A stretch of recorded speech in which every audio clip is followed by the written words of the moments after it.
Uh-oh! Go get him!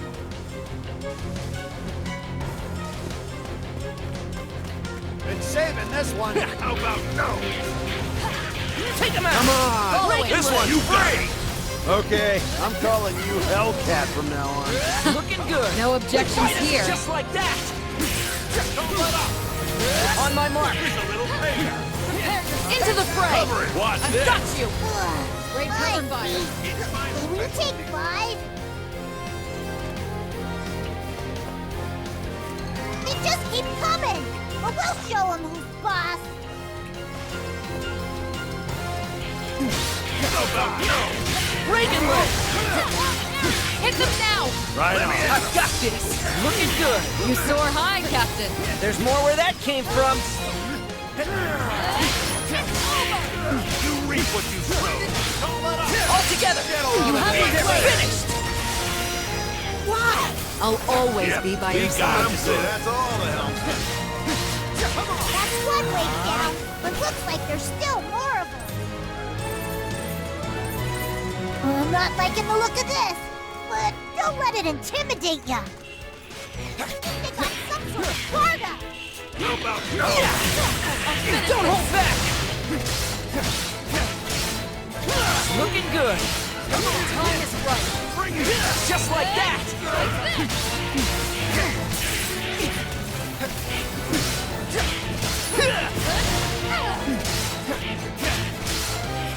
Looking good. Here's a little favor. Prepare yourself. Just like that. Don't move. On my mark. How about no? Looking good. Heads up! Cover I'll it! support. Sorry, not sorry. You're weaker now. Teamwork makes the dream work. And I've still I got owe some you much. juice. I need your power. Ah, take that!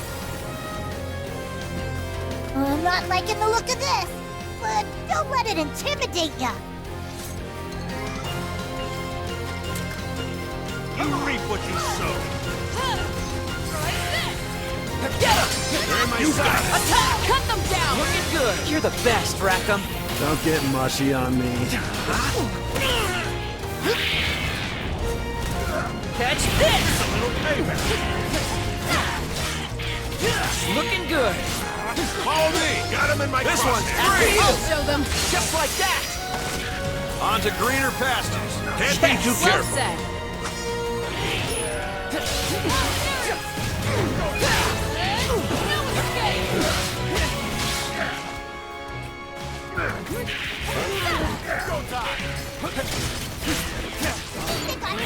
On my mark. Here's a little favor. Looking good. Now's our chance. On me. Tempest Flame. Ah! Catalina. I'll protect you. Blaze of fraud. Back up. Loud and clear. Piercing punishment. Oigan. Watch this. Canona. Just like that. Bring it. Galvers. Thanks, Vern. Still got it. They mess with the best. Reagan leg.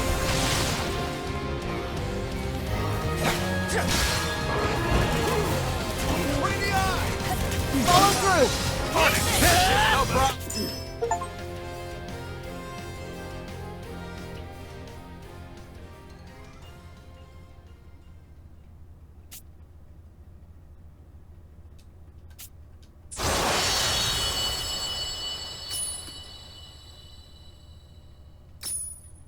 And I think that's everything. You were awesome out there.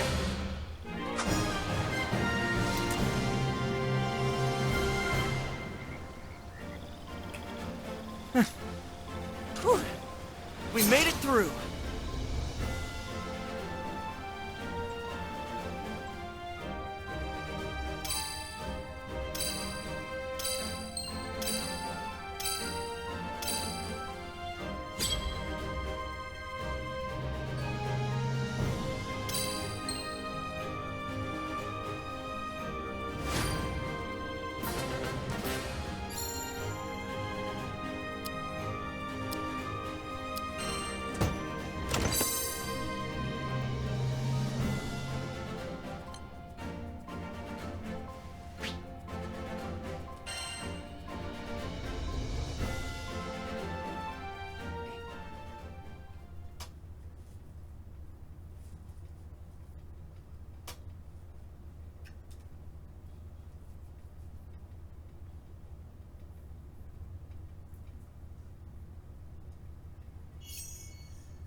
Your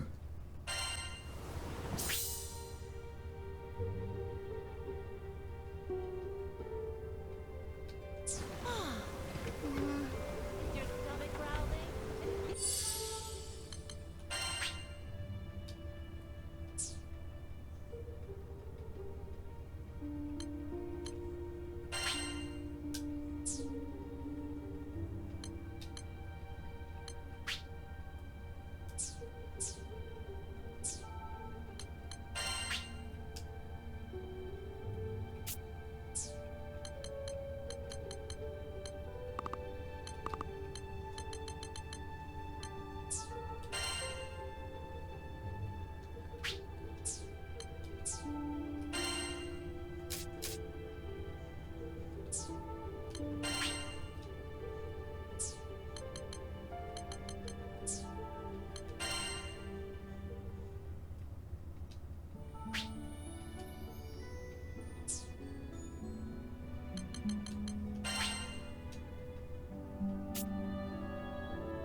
Good stuff!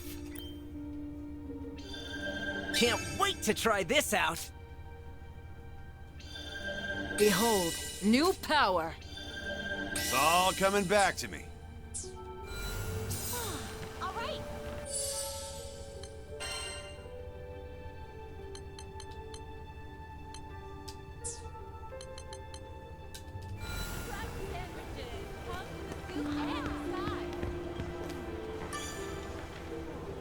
Hello there.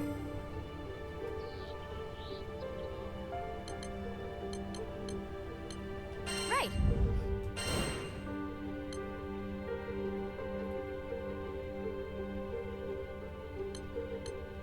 I can make the arrangements at once.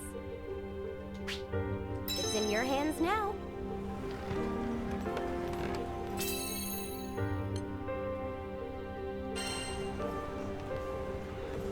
Is your stomach growling? Give it what it wants.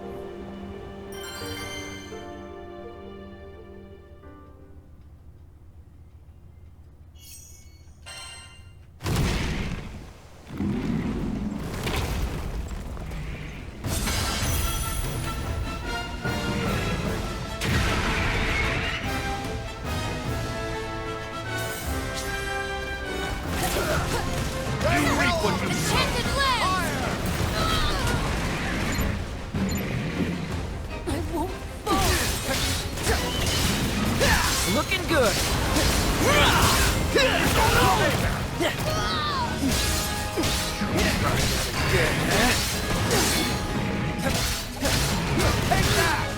Just like that!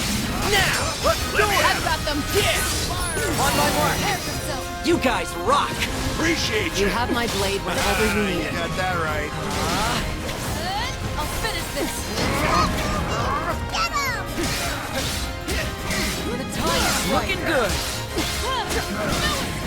Just like that. On my...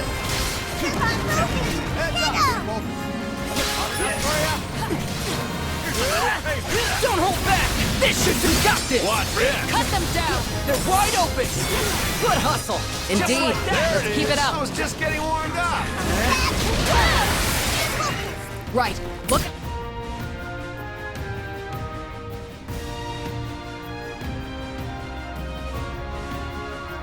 For any large attacks. You reap what you sow. Fire in the hole.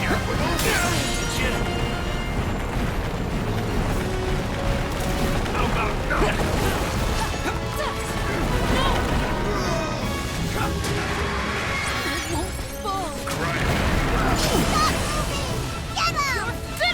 Are you injured?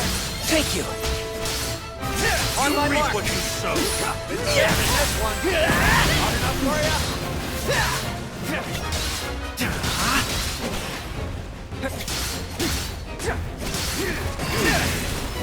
Here's a little payback. Got him. Cut them down. Always double tap. Kaboom! Looking good. They're down. We'll make them say their Eugen, prayers. you're the one out of That's breath. this.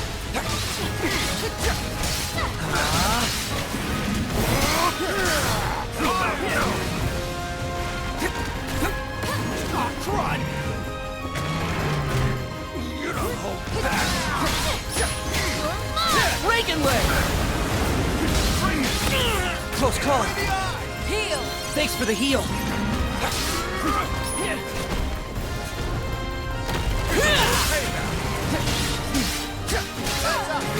Looking good. Time to shine. Got him. Got him. Just like that. We better stay focused. Aye, aye. All right. Lead Quite the way. right. Let's move. Oh no! Reagan leg. You reap what you sow. Looking good. Here goes. On me. Tempest Flame. Ha! Catalina. I'll protect you. Blaze of frost. Back up. Loud and clear. Music punishment. Swing it. Watch this. Your time's up. That'll show him. I'm impressed. Bring it. Gale burst.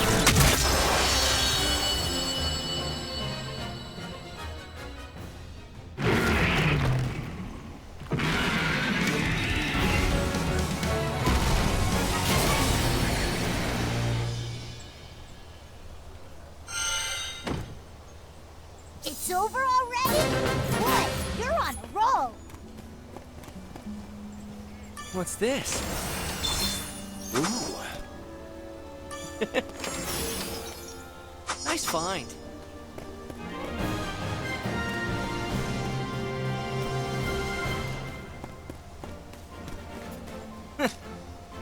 Good work. Now let's get back out there.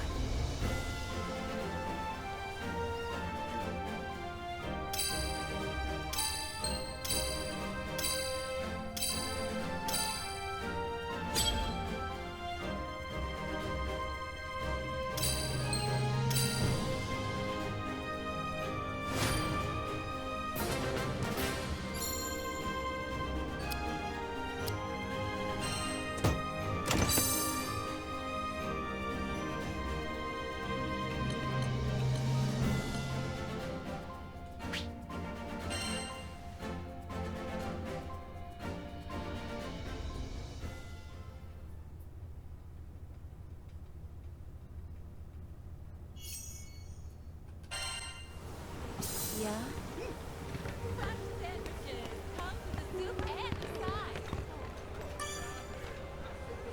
Yes, can I help you? Here it is.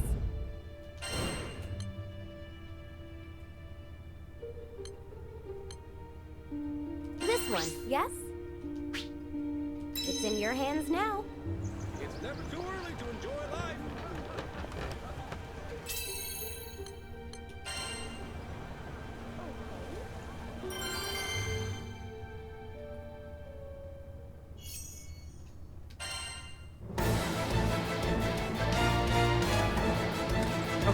people. It's go time. You're bringing the whole circus, huh? Keep on your toes. Yikes! It's alive! Catch this! Saving this one. On You reap what you sow. Looking good. Just like... Nope. On my mark. Close call. Here's a little favor. Enchanted land! Nope.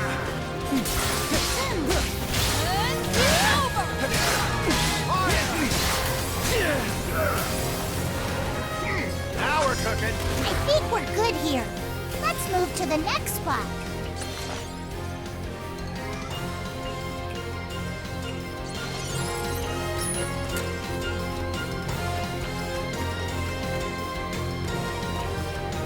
They just keep coming, or we'll show them. Ah, it's an air raid! Don't hold back. Looking good.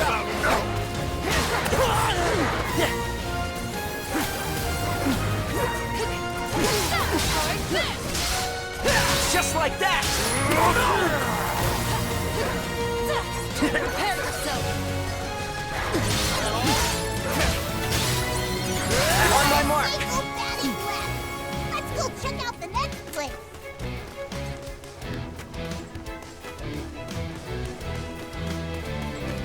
They just keep coming, or we'll show them who's boss. Enchanted lands! You reap what you sow. Looking good. Close call.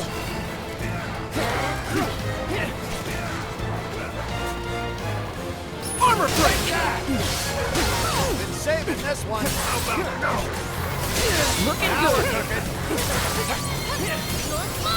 Just like that. Oh, you're in for it. Fire! Reagan leg. Looking good. You reap what you Just like that. On my mark. bring it. You're finished!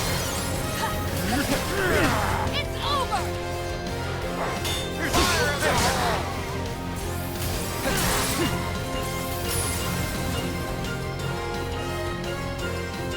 Ugh, more monsters. You ready? Reagan leg. You reap what you sow. Looking good. Finish this! Just now.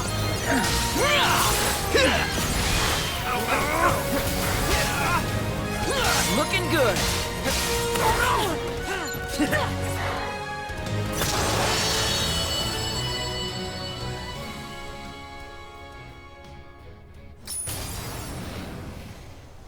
And I think that's everything. You were awesome out there.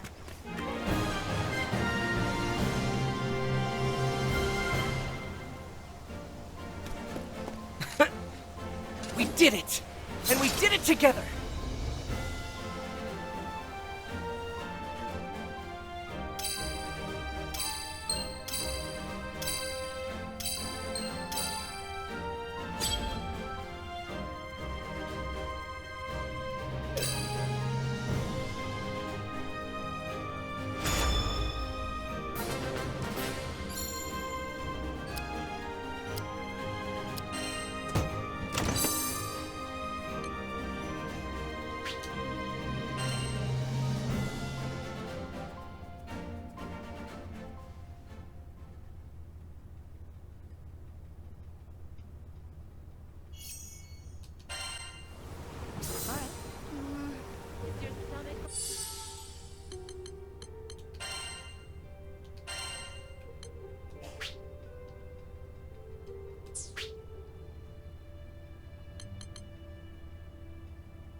Can't wait to try this out in the field.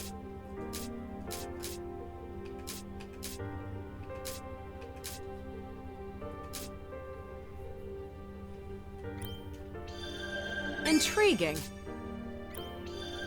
All right. Love it. Interesting. Sweet.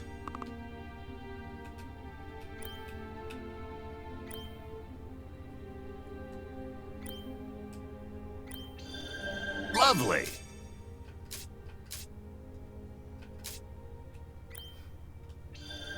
Ah, fresh insight. Learn me something. Good stuff.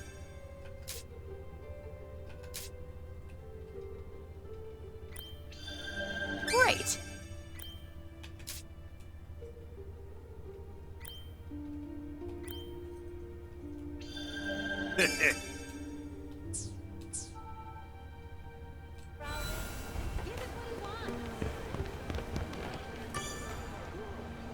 Hello there.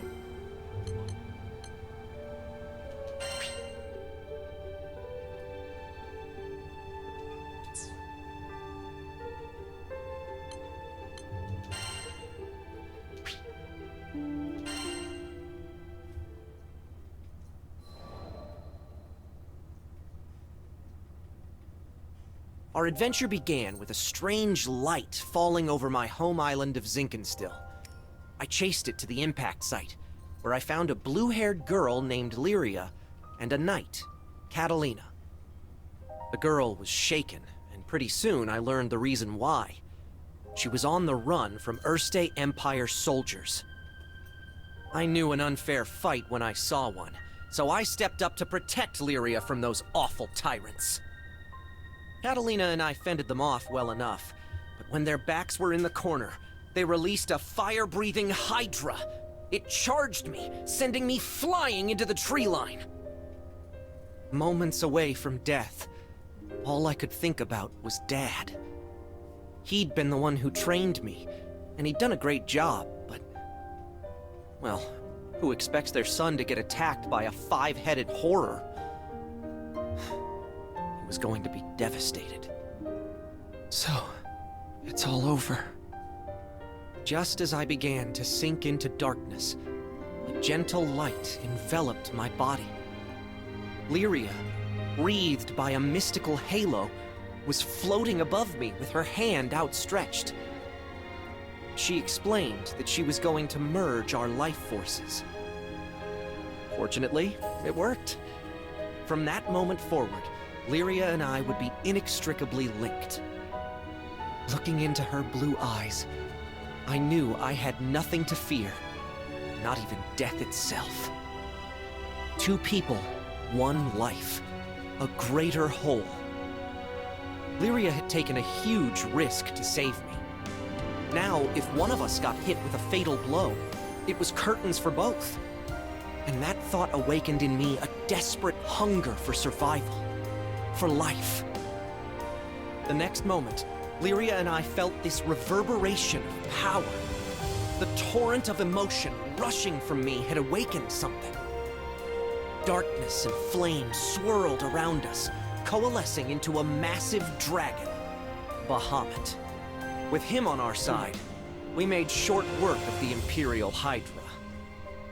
Now that their trump card had been blasted into oblivion, the Imperial Army had no choice but to run.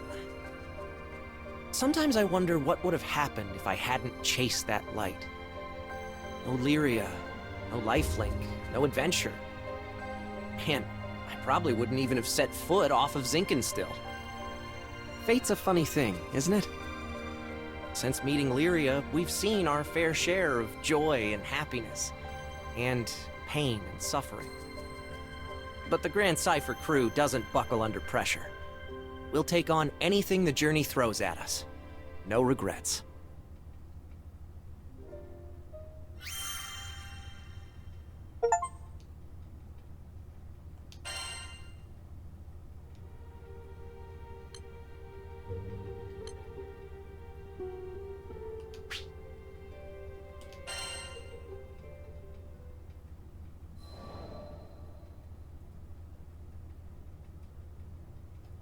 Now where was I?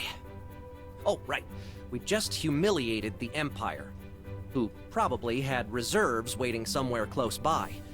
We realized we needed to get off Zinkenstill. Fast.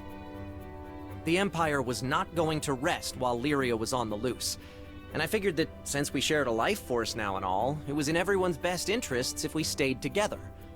Plus, I'd always wanted to explore the far reaches of the skies, though doing it on the run, not what I had in mind. There was so much to think about, so much to decide. But all those plans could come after we had escaped Zinkenstill. I didn't want a whole army, this time with, I don't know, 30 Hydras marching on my home island. And, well, I had another, more personal reason for wanting to leave. Before I knew it, our journey was at an end. The end. As in, we'd reached the end of the skies. My son, I'm waiting for you on Estalucia. I thought about Dad's letter. I missed him. When I was young, he would take me to the edge of the island, and we'd sit there, admiring the clouds. I wanted so badly to explore those skies, just like Dad. I had to see him again. And now, I wouldn't have to make that journey alone. With Vern, Lyria, and Catalina at my side, we commandeered a small Imperial craft and set out for the greatest of destinations, Estalucia.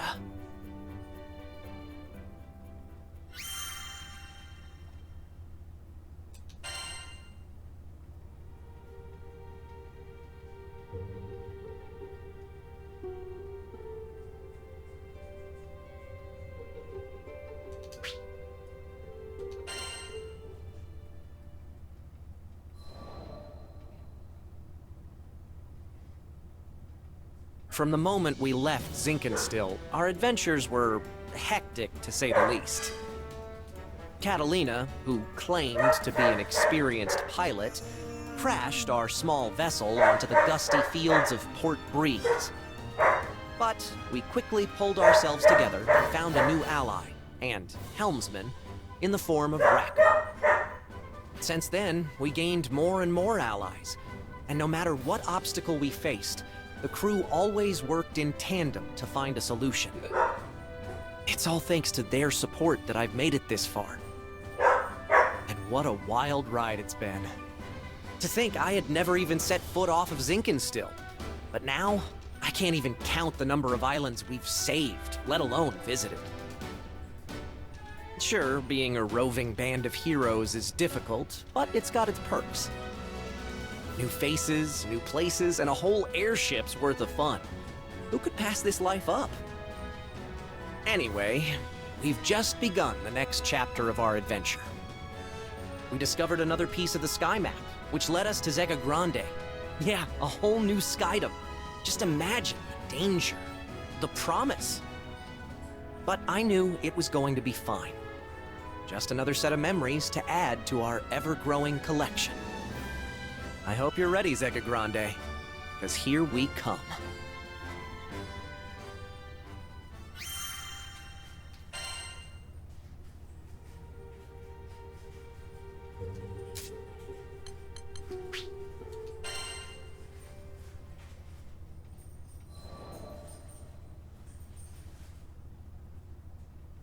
You think you know the sky and wind, but then you come to a foreign land, where unfamiliar songs on the air beckon you toward the unknown. Catalina, where do you think this breeze is coming from? The wind rustled Lyria's hair affectionately as she spoke. From somewhere far, far away. Much time has passed since Lyria and I escaped from the Erste Empire and met the captain in the woods of Zinkenstill. I found myself thankful that the sky has no limit, because no matter how many journeys I've made at her side, there will always be more to look forward to.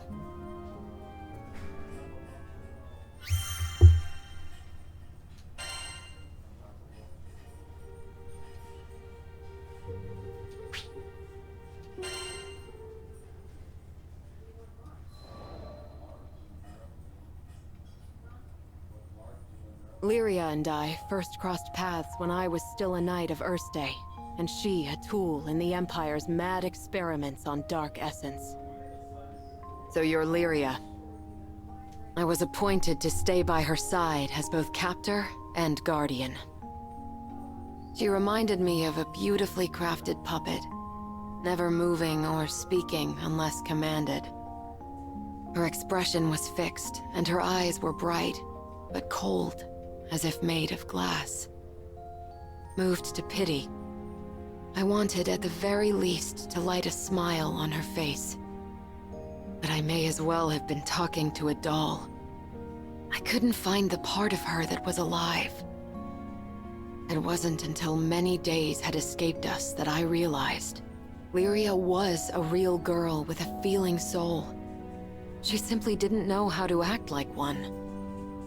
So, I taught her to laugh when she felt joy, and cry when she felt sadness. Through books and reverie, I taught her to long for the outside world, and when colors on a page were no longer enough, I took her hand and led her to the roof of the military base.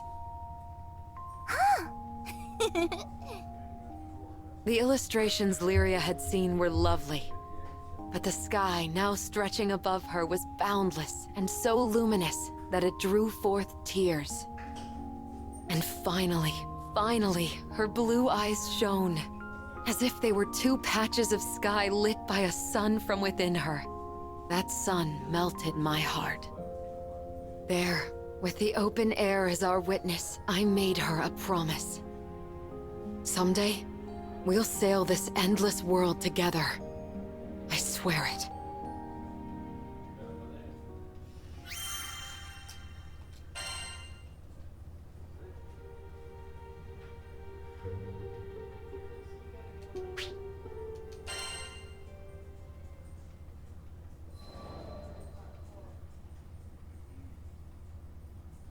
As the bond between us grew, so did the cruelty of the experiments they performed on Lyria. Lyria doesn't belong here. No living creature does. The shining empire I served now became to me a place clouded by doubt. Day after day, a battle raged within me, between the knight loyal to her flag and the guardian who wanted to set a sad girl free. Then, one day, a memory of Lyria's response on the roof broke through like a clear ray of light. Really? You'll show me this endless world? I had made a vow. There was no more question where my allegiance lay. I took her hand once again. This time, not to simply gaze at the sky, but to leap into it. And I did it for myself as much as I did it for her.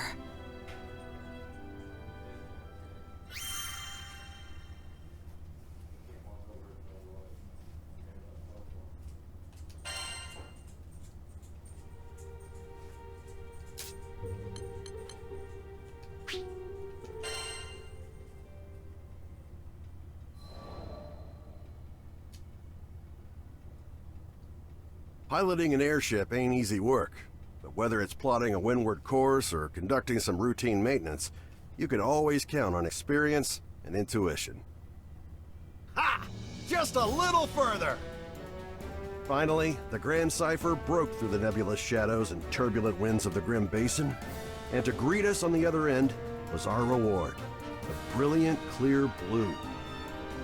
It was a panoramic azure, dappled by silver-white clouds and gleaming from the light of a new day. Always an exhilarating sight to behold. Judging by the cries of celebration starting to spread across the deck, I took it my crewmates would agree. Damn, who'd have ever thought a young dreamer from Port Breeze would make it all the way out to these skies?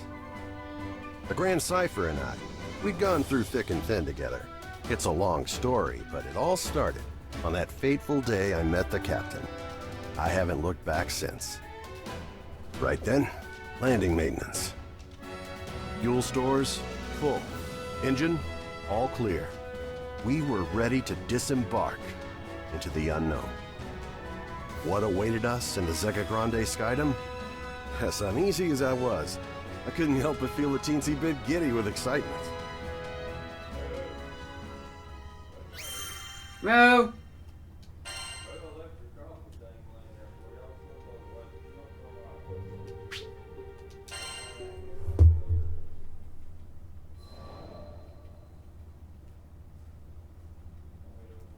Ah, the Grand Cipher. Ever since I found her abandoned behind a cliff, it was love at first sight. I was just a kid, but I had lofty dreams of repairing that ramshackle airship and taking her to the skies. Back then, I didn't know the difference between a porthole and port side, but I was determined. I dove into books bigger than my head, and I learned basic airship repair, helmsmanship, the whole kit and caboodle. After a ton of elbow grease, the day had come. The Grand Cipher was finally ready for a test flight. I still remember how my hands trembled as I grabbed the rudder. And wouldn't you know it, she actually lifted off the ground for me. Nothing quite like watching your first love take to the skies, is there? But before I could take it all in, my dreams came crashing down. I mean, literally. The Grand Cipher sunk like a damn meteor. 100 different things could have caused it, but that didn't matter. Years of work went kaput in the blink of an eye. Betrayed by the very skies I longed for, I was crushed. Looking back now, it sounds stupid, I know, but it really felt like I had nothing to live for. I put all my hopes into that hunk of scrap. Laugh if you want, but some pits are too deep to crawl out of, especially when you look up for freedom and all you see is the expansive crystal blue of your tormentor. Don't worry, my pity party wouldn't last for too much longer. You see, my dreams had crashed like a meteor. But ironically enough, it was the meteoric rise of the Erste Empire that would bring the captain into my life. Salvation was on the horizon.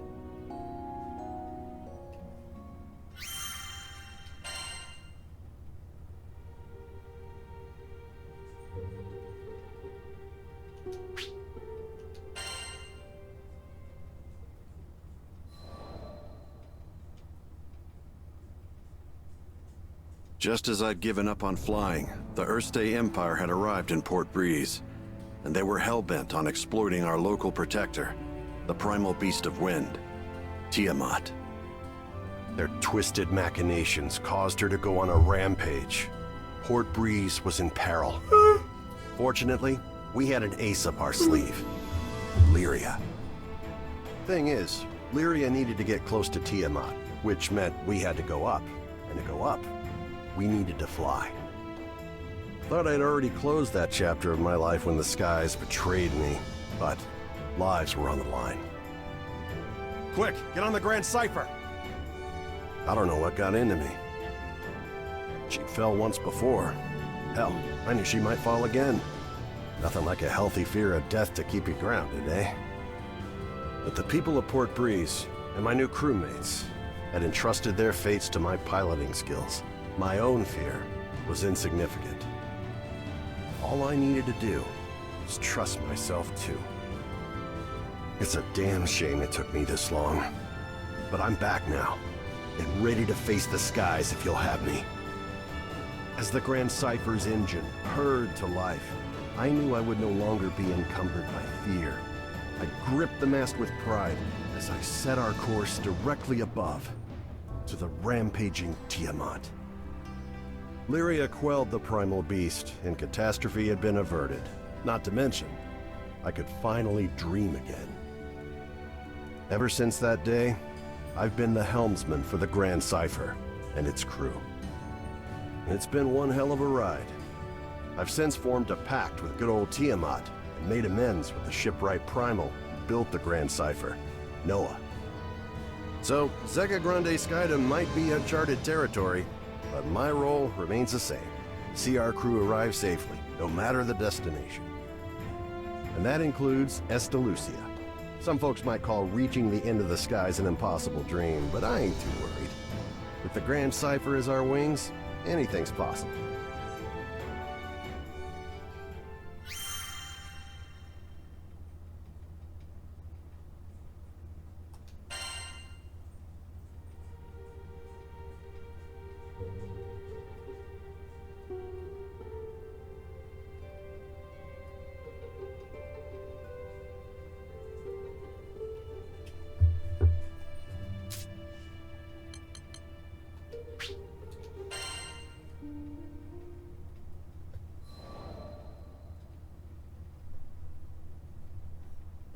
I hadn't met Master Zaka on that fateful day, if he hadn't saved me, there's no way I'd be where I am now. I'm from the Vaults Duchy, where the weather's sweltering all year long, thanks to a river of lava that flows through the island. My hometown might not have been the most scenic place, but as long as I had Master Zaka with me, I was happy. After traveling for so long, I can finally say that with pride. Before I left on my journey, I was completely clueless. When my master went missing, I just ran around like a chicken with its head cut off. I was looking for something, anything that would help me find him, and that's when I met the crew. The reason behind his disappearance turned out to be even worse than I could have imagined. The Earthstate Empire had driven him out of his mind. They had manipulated him into awakening the primal beast that had lain dormant beneath the ground, Colossus. Fortunately, I was able to break through to him, thwarting the Empire's attempt to exploit Colossus's powers for conquest. I learned that they were doing all sorts of horrible things, even to their own people, in order to achieve their goals. My master was a kind person who never hesitated to help those in need. I resented the Empire for making him suffer. And I couldn't just sit around when there was work to be done. That's why I decided to join the crew. To stick it to those Empire jerks and give their victims something to smile about.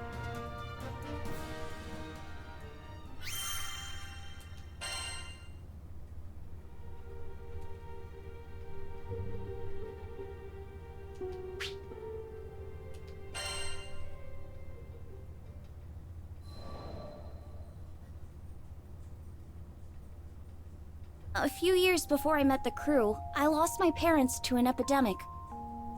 I mourned their deaths for who knows how long. I could barely even bring myself to face reality each morning. With no living relatives in vaults, I was like a ship adrift at sea. I had nowhere to go and nowhere to belong. Until one day, my master reached out his hand to me. I was so depressed I just kept staring at the ground.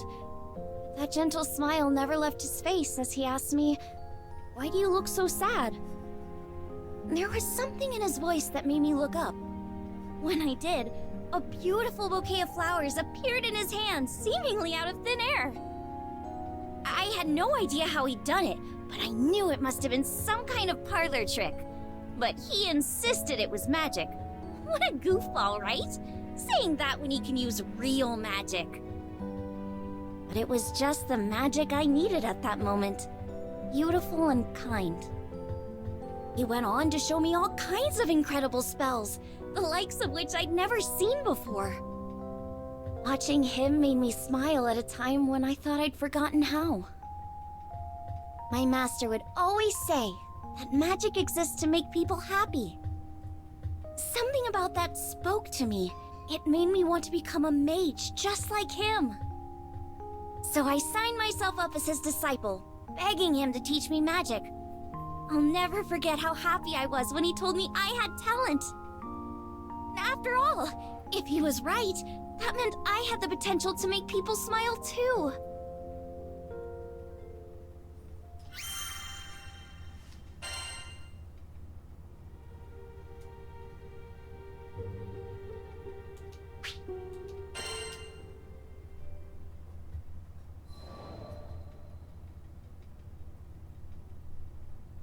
One day, shortly after I joined the crew, I suddenly lost the ability to use magic. No matter how many times I tried casting a spell, nothing happened. I had no clue what to do. The rest of the crew thought Master Zaka might have the answers I needed, so we set sail for Vaults.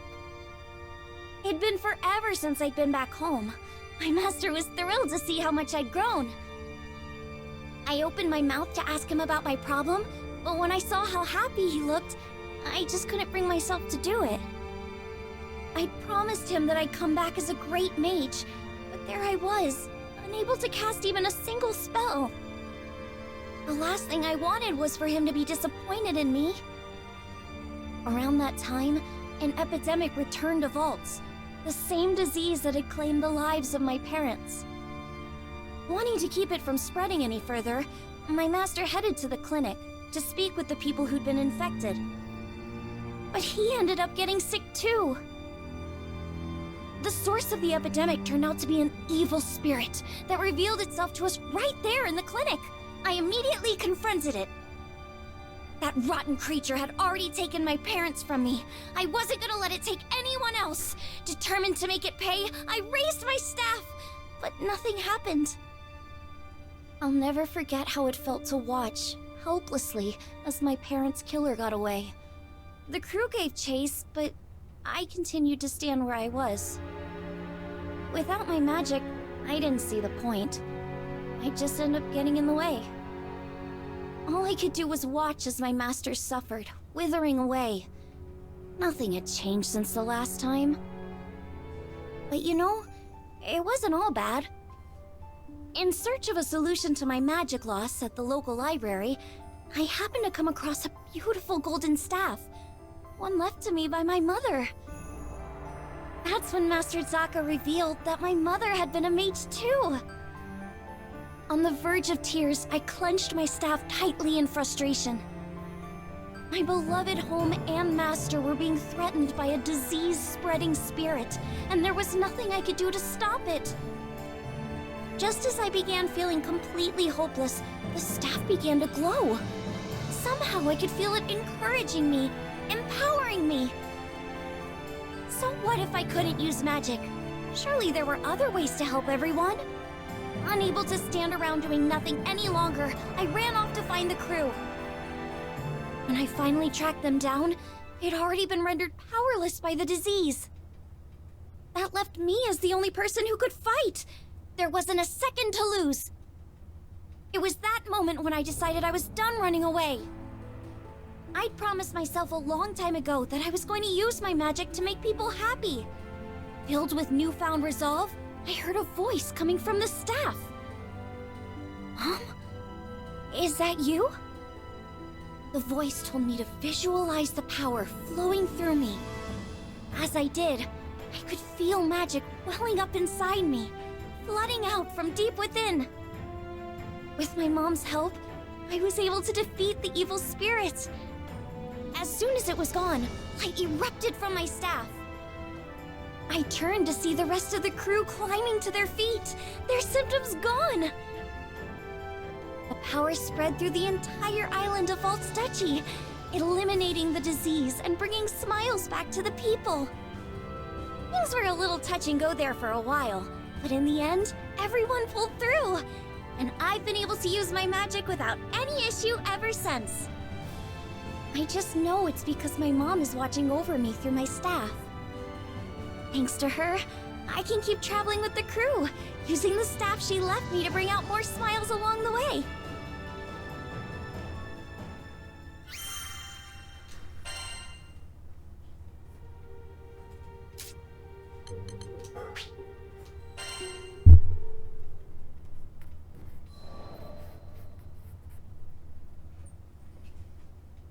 I once gave up being a skyfarer.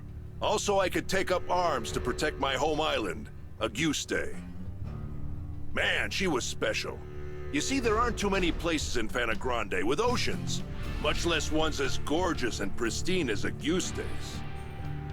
And I'd be damned if I stood by as the Erste Empire sullied its waters with the byproducts of their weapons research.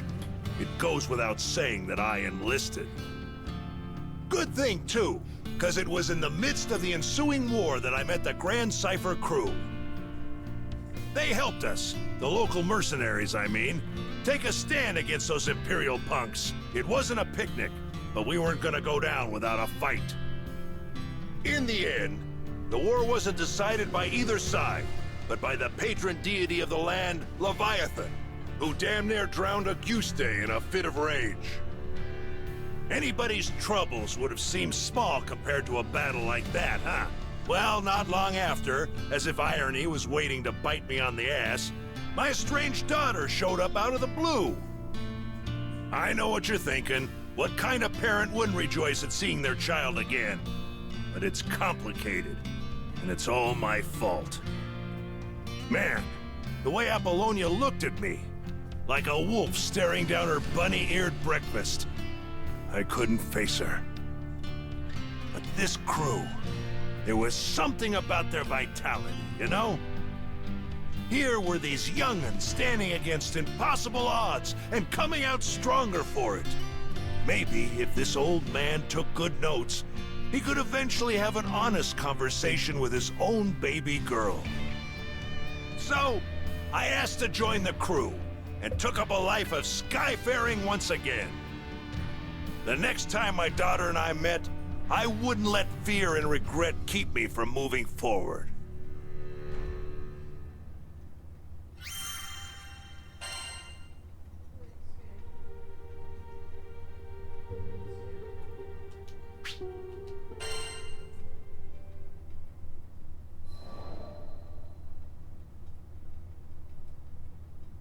How'd me and my daughter end up estranged?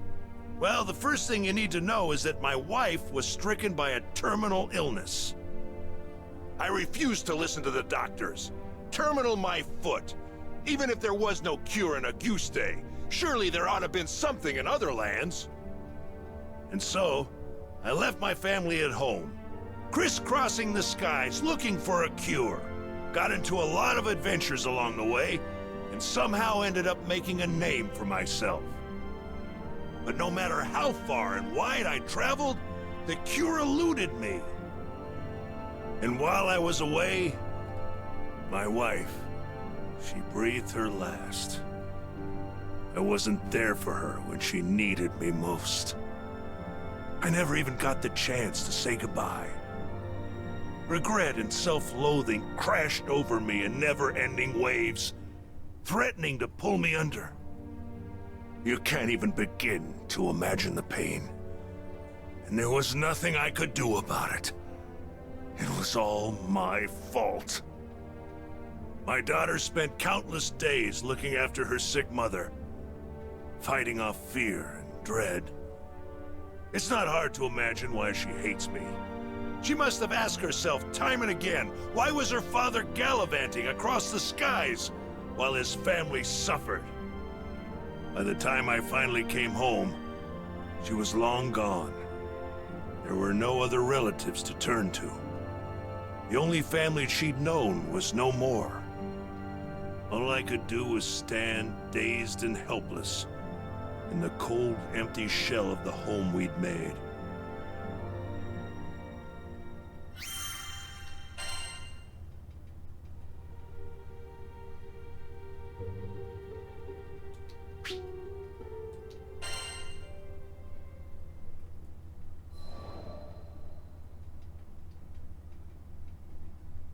After that, 15 years passed.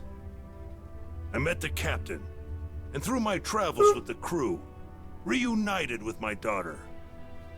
This might surprise you, but we didn't have a tearful, touching father-daughter reunion the second time around either. I spent so long telling myself that the next time we met, I'd face up to my past. But when the moment came, I froze. What could I possibly say or do for her as a father, after all this time? Any courage I'd mustered withered in the face of her scorn, and I was left standing there, feeling like an old bastard. Sometime after this heartwarming reunion, I bonded with Leviathan, and through our link, saw glimpses of what lay in my daughter's heart. I thought I had escaped all those painful memories. But here they were. In that world created by the pact with Leviathan, my wife was still alive. I saw how things might have been if I had done things differently. Of course, I knew none of this was real. But I would rather stay in a world of memory than live in a cold, lonely reality without her. But she wasn't having any of that. She said I couldn't sacrifice my future to dwell in the past. She made me promise to fix things between myself and our daughter. Said she'd boot me out of the ocean if I came back without completing my task. Her words finally gave me the push I needed to face my past and start on the path to a brighter future.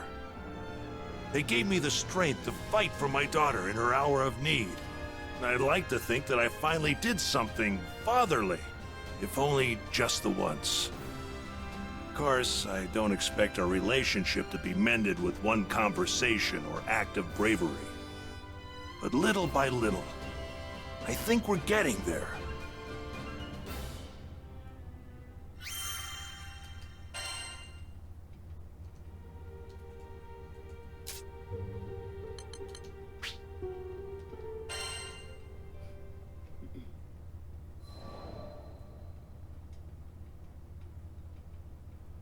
Zega Grande, the Forgotten Skydom. As I gazed into its perennial blue, I reflected on my last time here, during my travels with him. My memories of this place were distant, yet unforgettable. Have you been here before, Rosetta? Hmm? Perhaps I have. Who can say? Eventually, I'll share my tales of the Captain's father and our journey together. When the time is ripe, of course. But first, I would need to sort through my own emotions.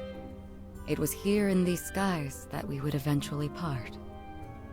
I know. In the eyes of eternity, our time together lasted no longer than a blink. Yet his impact on me felt nothing short of eternal. Indeed, it wasn't nostalgia that I felt upon revisiting these skies. Rather, it was the significance of this place, and all that transpired here, that weighed heavily upon my heart.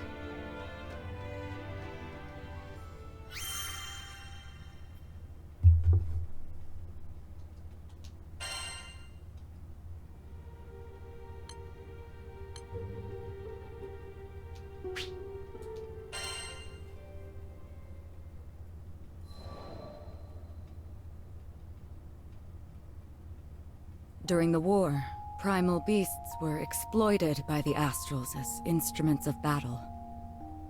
Withered and fated, one primal would eventually drift to Lumacier Archipelago, making a home for herself. Over time, she grew accustomed to the comforts of its forests and the serenity they offered. It was a far cry from the brutalities of war. Centuries would pass until a young man stumbled upon her domain, forever altering the course of her life.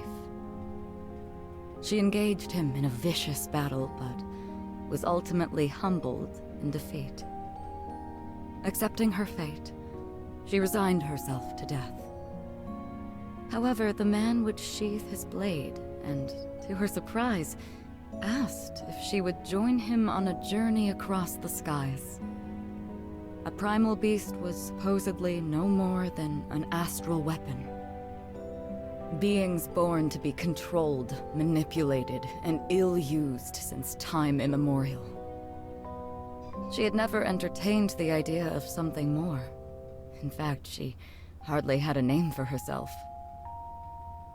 Well, she did have a moniker, but it was a meaningless one, whose sole purpose was to identify her as a weapon. Perhaps out of pity, perhaps out of kindness, the man bestowed upon her a new name. It was from that moment she would truly blossom. Rosetta. It was his gift to her, one she would treasure and love for eternity.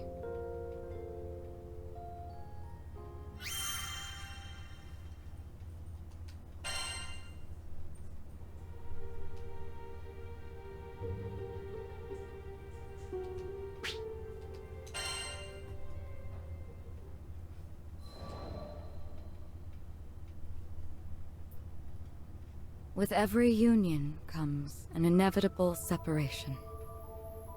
When his journey neared its final chapters, as he took up arms against the god of destruction, I returned to the forests of Lumacier. After my return to the archipelago, I briefly longed for his companionship, but the flora and fauna kept me company.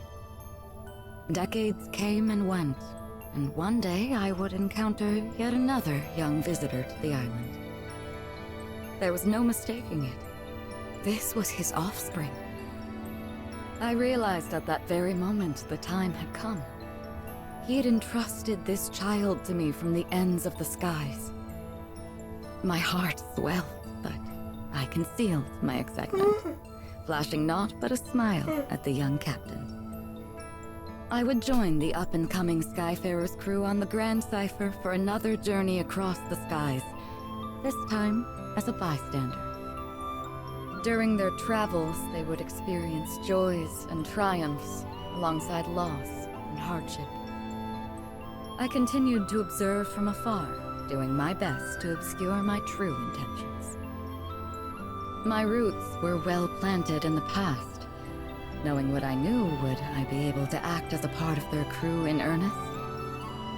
Before long, my ambivalence would come to a head. My convictions had begun to waver. Was this the right approach?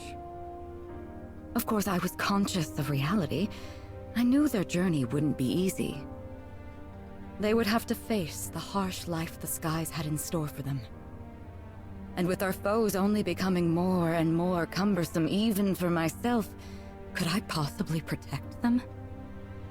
My presence on the Grand Cipher was inconsequential, and at worst, a hindrance to the crew. I thought if I weren't here, the captain, EO, the entire crew would handle themselves just fine. Perhaps the time had come to retire to the forests once more. But as I was preparing to leave, EO grabbed my hand so sweetly, so innocently, and said she needed me to stay. I couldn't bring myself to abandon her. I would be the bystander no longer. Everyone in the crew had a role to play, and I would be the exception no more. Finally, I found my purpose. Nope. I was free to experience the skies once again, hand in hand with the captain. It wasn't duty or obligation that anchored me to this crew. It was love. And I promised to always protect them. I would leave no regrets in the skies. Thus, our journey continued. Only this time I felt that I was a true member of the Grand Cipher.